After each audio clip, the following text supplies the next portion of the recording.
Good evening, friends, and welcome to Dreary December. So we are going to be posting every single week in December. It'll be 2 main researched episodes and 2 real spooky stories episodes. So this is week 1. So we're going to be starting with our boss, Wellington. As we've alluded to on the podcast before, Celeste and I met doing ghost tours, and obviously, when we do that, we collect a whole bunch of stories. Wellington has owned the company since 2000, which is 15 years before I started, so he's accumulated quite a few stories, and here are 2 of them. Happy haunting!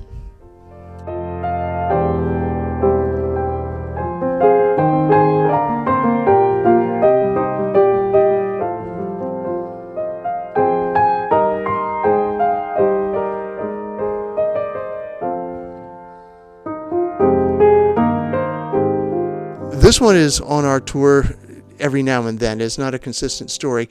In other words, it's not consistently told. Not all the guides know this. But it's a very strange thing happened about 17, 18 years ago. Probably about, 2005, 2006. Okay.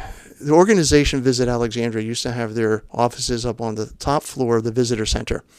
This is the marketing arm of the city. They do all the marketing to generate tourism and bring people into town. One morning, the visitor center director goes upstairs to the 3rd floor to go to her office, and she happens to notice that all the chairs are in the middle of the room spinning around. Also, all the computer screens are on and they're spinning. It was a very, very scary experience, so the Visit Alexandria staff decided they'd move their offices. They moved them further west, and one of the gentlemen on the staff, his name is Jeremy, he and his wife would meet in Old Town for dinner once a week. And so his wife would meet at the visitor center, and he came strolling down one night at about 5:30, 6 o'clock. It was dark, it was fall, and he meets her on the corner, gives her a hug, but he notices that the basement door to the visitor center, which opens up onto King Street, is wide open. And he thinks, well, somebody obviously forgot to close and latch the door. It had a latch on it. Now it has a deadbolt lock for this reason. Jeremy still has a key to the building since he used to work there. And he tells his wife, wait here on the corner. Let me go in and check to make sure no one's inside. Because it's well past closing. Goes in through the front door. He looks into 3rd floor, 2nd floor, basement floor, which is the 1st floor, ground level. And he sees no one. So he pulls the door, closes it, and latches it.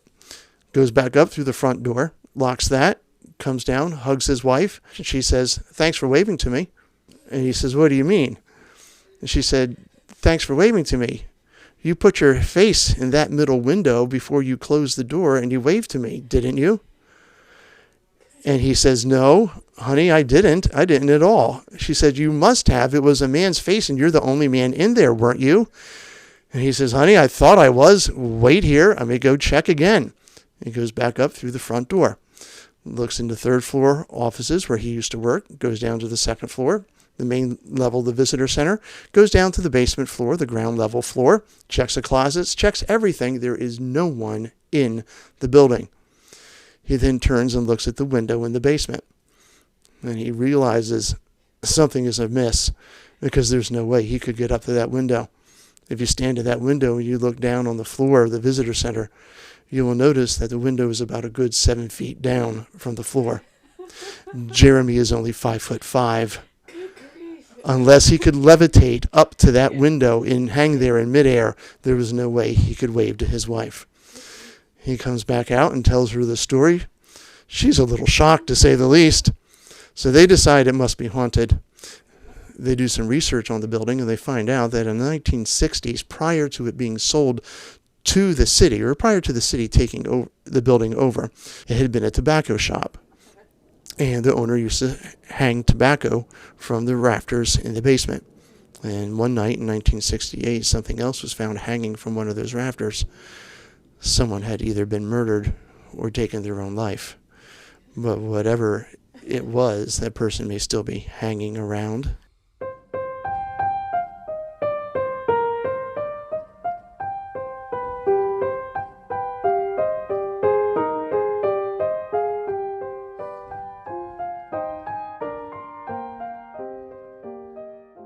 A few years ago, I had an interesting thing occur at 3 o'clock in the afternoon in the middle of the summer on a bright sunny day.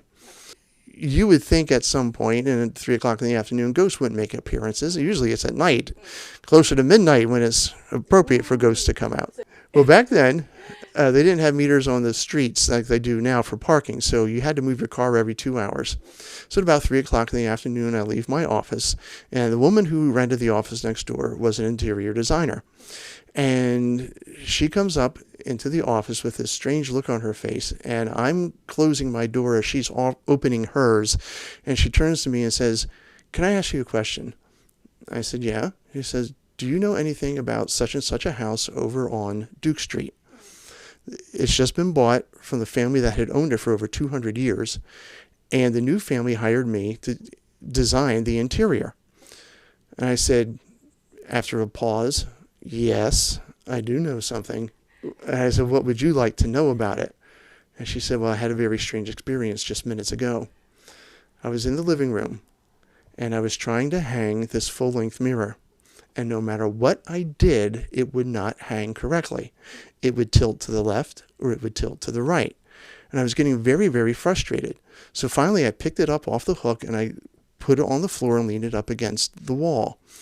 At that point, the carpenters who were working on the fireplace mantle behind me called my attention to something, and when I turned around, boom! The mirror went from the floor to the wall in perfect alignment. And when I turned around, I was looking at my startled self in the mirror. And she asked me, "Is that place haunted?" And I said, "Yes, it is. It is said to be one of the most haunted houses in the United States." I proceeded to tell her some of the events that have happened there. Bravely, she went back and she did finish the job, but she no longer has an office in Old Town.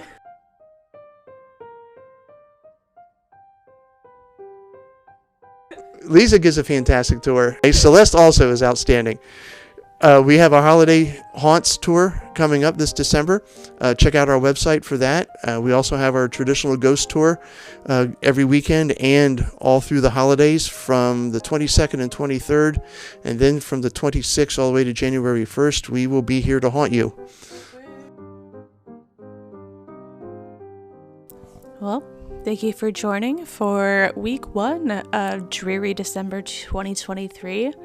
All of the links mentioned will be in the description. If you want to follow us on Instagram, we're at Dreary Midnight Pod.